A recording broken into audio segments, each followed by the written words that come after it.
ఈరోజు returning officer దగ్గర nomination papers Nellore parliament లోక్సభకు వైఎస్ఆర్ కాంగ్రెస్ పార్టీ తరఫున అభ్యర్థిగా ఫైల్ చేయడం జరిగింది.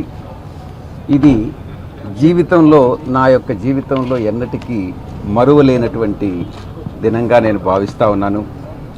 పుట్టి పెరిగినటువంటి నెల్లూరు లోక్సభ నియోజకవర్గంలో జీవితాంతం గుర్తుండిపోయే ఈ యొక్క ఈవెంట్ని గొప్ప సందర్భంగా నేను భావిస్తూ ఉన్నాను. నెల్లూరు నేల తల్లి రుణం తీర్చుకునేటటువంటి భాగ్యం నాకు కల్పించినందుకు మా పార్టీ అధ్యక్షులు శ్రీ జగన్మోహన్ రెడ్డి గారికి, శ్రీమతి భారతిరెడ్డి గారికి నేను కృతజ్ఞతలు తెలియజేసుకుంటా ఉన్నాను. 1952లో తొలి సార్వత్రిక ఎన్నికలతో ఆరంభమైనటువంటి నెల్లూరు పార్లమెంటు గడిచిన 72 సంవత్సరాల్లో ఎంతోమంది మహనీయులు 10 మంది మహనీయులుని లోక్సభకు పంపించినటువంటి నెల్లూరు పార్లమెంటు స్థానానికి ప్రాతినిధ్యం వహించడం నిజంగా నేను ఒక గర్వకారణంగా భావిస్తూ ఉన్నాను.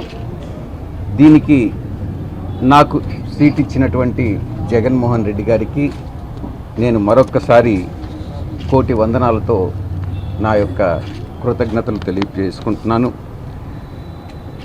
మొట్టమొదటిగా రాజకీయ దిగ్గజం మొట్టమొదట రాజకీయ దిగ్గజమైనటువంటి బెజవాడ రామచంద్రారెడ్డి గారితో మొదలైనటువంటి నెల్లూరు లోక్సభ ఎంపీల జాబితాలో నా పేరు కూడా చేరడానికి ఎనలేని ఆదరాభిమానాలతో సువర్ణావకాశం ఇస్తున్నటువంటి నెల్లూరు ప్రజలకి నేను జీవితాంతం రుణపడి ఉంటానని తెలియజేసుకుంటా ఉన్నాను.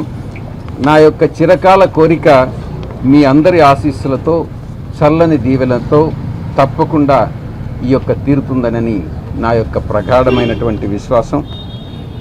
2009 నుంచి కాంగ్రెస్ నేతగా నెల్లూరు పార్లమెంటు నియోజకవర్గానికి ప్రాతినిధ్యం వహించినటువంటి పెద్దలు మేకపాటి రాజమోహన్ రెడ్డి గారు, అదేవిధంగా 2019 నుంచి ప్రాతినిధ్యం వహిస్తున్నటువంటి ప్రియతమ ఆత్మీయ సోదరులు అన్న ఆదాల ప్రభాకర్ రెడ్డి అన్న గారు, అడుగుజాడల్లో నేను ఈ ఎన్నికల్లో మీ అందరి మద్దతుతో ఘన విజయం సాధిస్తానన్నటువంటి విశ్వాసంతో నేనున్నాను. ఆధునిక ప్రజాతంత్ర భారతంలో అనేకమైనటువంటి పెద్దలు, ప్రముఖ రాజకీయ దురంధరులు మాదిరిగానే నేను కూడా పార్లమెంటులో పెద్దల సభగా పేర్కొనేటటువంటి రాజ్యసభలో నా యొక్క బాల్యమిత్రుడు బీదా మస్తాన్ రావు గారితో పాటు ఎన్నికై 8 సంవత్సరాల పాటు దేశ రాష్ట్ర ప్రజల సేవలో నిమగ్నమైనటువంటి విషయం మీ అందరికీ కూడా తెలుసు.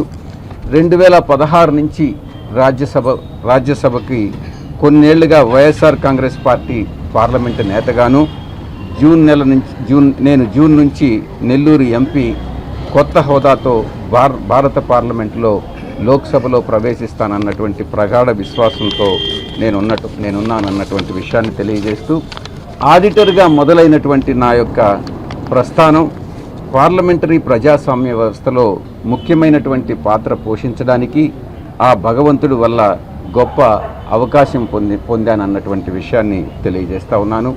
ఇక నెల్లూరు ఎంపీ విజయసాయిరెడ్డి అనేటటువంటి ప్రజాస్వామిక హోదా కన్నా గొప్ప విషయం ఏది కాదనని, నెల్లూరు పార్లమెంటు జిల్లాలో ప్రజలకు సేవ చేసుకునేటటువంటి భాగ్యం కలగడం అన్నటువంటిది జీవితంలో అత్యంత సంతోషకరమైనటువంటి విషయం అన్నటువంటిది తెలియజేస్తూ, ప్రజలందరి ఆశీస్సులతో అందరూ అమూల్యమైనటువంటి ఓటుని కోరుకుంటూ లోక్సభలో ప్రవేశించాలన్నటువంటి ఆశతో నేను ఈ యొక్క లోక్సభ నామినేషన్ పేపర్స్ ఫైల్ చేయడం జరిగింది.